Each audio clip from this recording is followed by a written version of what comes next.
Agora vamos falar sobre o terceiro tópico, que são as métricas que normalmente são utilizadas pelos executivos. Isso aqui é bem interessante também. Muita gente se assusta com essas métricas, com gráficos, e eu vou mostrar para você que não é nada demais, não é um bicho de sete cabeças. Então, quais são as métricas, os KPIs super comuns? Trouxe aqui alguns, claro que vão ter outros, dependendo do seu negócio, mas você olha ali para receita, margem bruta, margem líquida, EBITDA, você olha até para o cash flow. Você pode olhar, inclusive, por receita por funcionário, custo por aquisição. Dependendo do seu negócio, você pode olhar por rotatividade do estoque.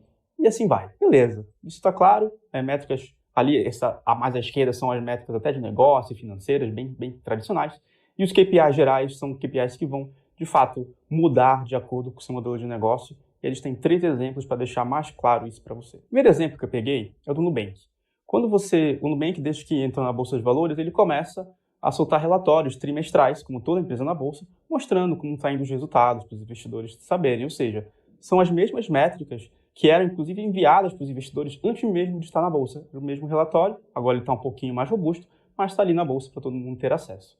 E o que é essa métrica? Essa primeira aqui é a mais simples. São os clientes totais. Você consegue ver trimestre após trimestre um crescimento dos clientes totais. E também tem a métrica ali YOY, que é o year over year, ou seja, ano após ano, de crescimento desses clientes ativos. Ainda sobre o Nubank, aqui você pode olhar, meu Deus, que gráficos são esses? Eu não estou entendendo nada, meu Deus, que complexo. Mas não se assusta com o gráfico. Ele é bem tranquilo de entender. Olha ali o primeiro, mais à esquerda. Ele diz o seguinte: clientes ativos usando a conta bancária principal do Nubank, a NuConta.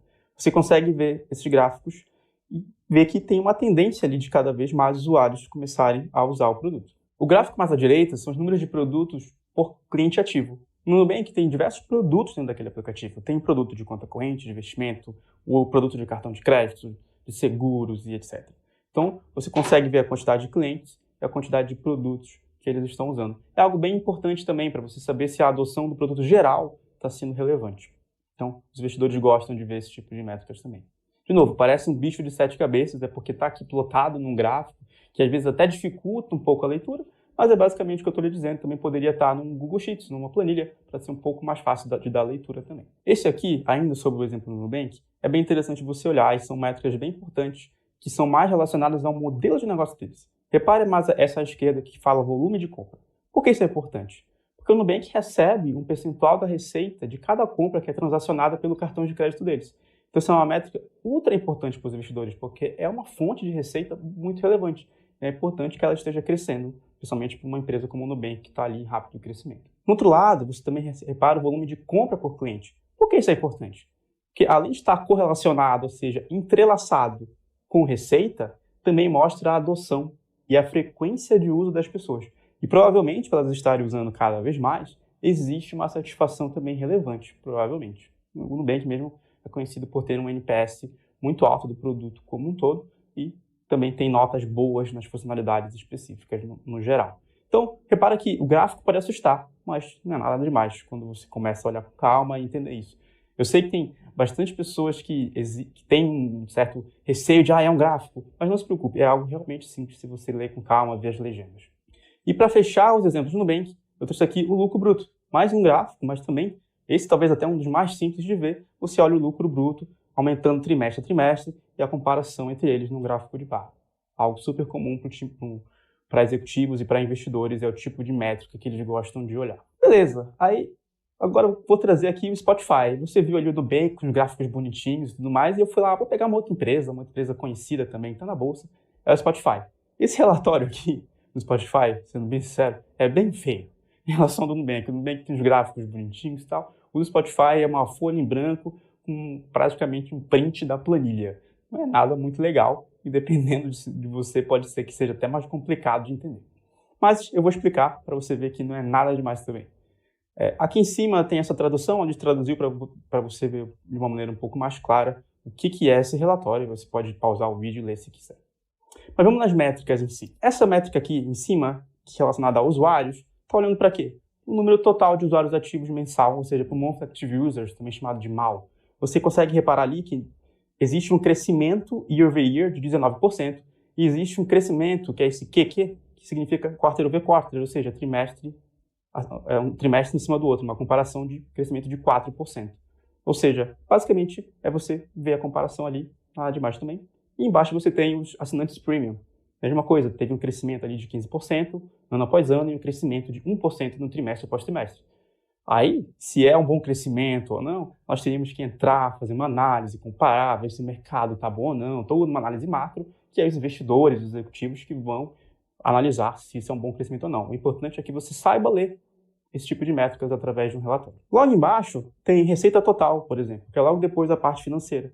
O que é isso? O Spotify tem dois grandes blocos que trazem receita para eles, como, por exemplo, a quantidade de assinantes premium e os anúncios, a quantidade de anúncios que estão rodando, que as pessoas estão assistindo, que estão recebendo uma receita. Então você consegue ver ali que a quantidade de assinantes premium subiu 23% ano após ano, e subiu 4% trimestre a trimestre. Em paralelo, a quantidade de anúncios subiu ano após ano, mas caiu trimestre a trimestre. Talvez tenha tido uma campanha muito grande que trouxe receita no trimestre anterior, e talvez nesse trimestre não tenha tido uma campanha tão boa. Então, esse é o tipo de análise que tem que ser feita. Opa, por que caiu tanto? Deixa eu aprofundar agora. E aí os executivos, os investidores vão querer aprofundar e desdobrar mais, e aí talvez cheguem em métricas nível 1 ou nível 2, que foi o que a gente falou lá no comecinho Um outro gráfico que eu achei bem interessante nesse modelo de relatório do Spotify é o Monthly Active Users, né, a quantidade de usuários totais por mês. Como o Spotify é uma empresa já bem consolidada globalmente, eles reportam a quantidade de usuários ativos por região, por continente, na verdade. Então, você vê a América do Norte, você vê a América Latina, você vê a Europa e você vê o resto do mundo, como não é tão relevante, outros continentes eles consolidam tudo como o resto do mundo. Para executivos, investidores que estão ali lá em cima da empresa, milhares de funcionários, essa é uma forma muito interessante de acompanhar o crescimento das regiões também. Dependendo do modelo de negócio, inclusive, você pode acompanhar esse crescimento de regiões por cidade ou por estado. O próprio EasyTax, os relatórios que a gente olhava, era uma empresa global, mas eu trabalhava também com o Brasil, além de outros países. A gente olhava também crescimentos por cidade, quanto que a gente estava conseguindo expandir e qual era o nosso percentual em cada estado. Então, dependendo do modelo, pode ser interessante regionalizar a forma de segmentar isso tudo. E para fechar essa parte, eu queria trazer um exemplo bem interessante, que é que as métricas técnicas também podem ser métricas de negócio, dependendo da empresa, dependendo do modelo. Então, eu trouxe aqui o caso da Belvo. A Belvo é uma empresa que basicamente o produto é uma API, no qual ele consolida dados financeiros para os seus usuários. Então, o produto é invisível, por assim dizer, é uma API. Você paga para ter acesso a ela e começa a utilizar. Ou seja, as métricas de negócio, além das financeiras que a gente falou, também é importante a gente olhar algumas outras, como, por exemplo, o que está aqui à direita, que é a quantidade de contas conectadas com sucesso, que é o Link Success Rate. Ou seja, eu consegui usar a API, meus usuários precisam se conectar a essa API através de alguma interface que eu criei. Quantas vezes meus usuários estão conseguindo criar conta? Está funcionando a API? Estão conseguindo criar com sucesso? Logo embaixo tem essa outra métrica, que é as chamadas com sucesso depois da conexão com a conta. Como são dados financeiros, depois que você associa as contas, faz uma conexão, é importante que seja possível puxar os dados financeiros, por exemplo, pegar as informações de transações, para que você pegue essas informações e use ali no seu produto. Será que está funcionando isso ou será que está tendo falhas? Quanto mais falhas, pior, porque vai cair a satisfação das pessoas e talvez elas até cancelem.